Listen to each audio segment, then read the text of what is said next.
Itong komento ng isang netizen na ito tungkol nga po sa bagong statement. Meron na namang pahayag si Mr. Robin Padilla. Alam niyo naman, pag may lumalabas sa bibig ni Padilla, wala namang mabasihan yan. Yung tipong papogi lang. Yung tipong akala niya, alam na niya lahat.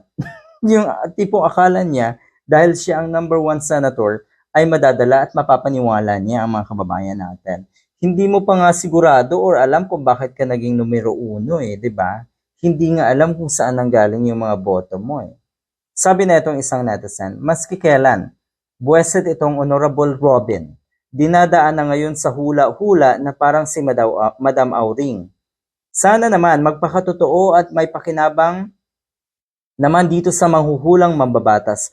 Manghuhula daw si Mr. Robin Padilla dahil yun nga, pag magbigay ng pahayag, yung tipong akala mo ay totoo at mangyayari talaga. Katulad po na itong kanyang pahayag na ito. Anong sabi niya?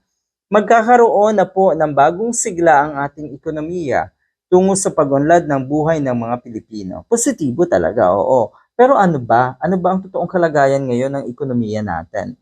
Yun ang question. Yun ang tanong ng mga kababayan, mga Filipinos. Ano ang totoong estado ng ating ekonomiya? Nagmamaang-maangan ang karamihan sa inyo na naandyan. Ano yan? Strategy? Ano yan? Gusto nyong patuloy na utuin ang mga kababayan natin? Ramdam nyo ba ang pagtaas ng presyo ng mga bilihin? Ramdam nyo rin ba ang negatibo or ang hindi magandang estado ng ating ekonomiya? Hindi naman kasi. Hindi yan nararamdaman ng mga politiko. Dahil ang kanilang nararamdaman ay yung sagana pa rin ang kanilang bulsa. At ang pinagkakaabalahan nila ay yung susunod na eleksyon. Ang pinagkakaabalahan ng halos lahat sa kanila ay kung paano mananatili sa pwesto. Yan lang po ang problema niyo, Mr. Robin Padilla. Pero hindi niyo pinoproblema sa tingin ko yung kapakanan ng mga kababayan natin. Kaya pinagsasabihan ka na itong statement na ito ay walang basihan. Okay? Yung tipong nanghuhula ka. Totoo naman na maganda na tayo maging positibo. 'Di ba? Pero magpakatotoo po sana sa kasalukuyan. At yung hinaharap ay pagsikapan natin para ating pare-parehong makamit ang tagumpay.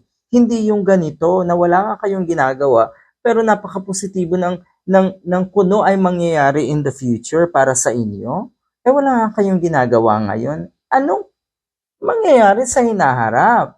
Sana ngayon ang pagtuunan nyo ng pansin. Kumilos kayo dyan, gumawa ng paraan, ipawalang or wag nyo isantabi nyo yung mga usapin tungkol sa SMNI, tungkol sa charter chains. Ang ibig kong sabihin, magtrabaho kayo ngayon para sa kapakanan ng ating bansa at ng ating mga kababayan. Yun lang naman.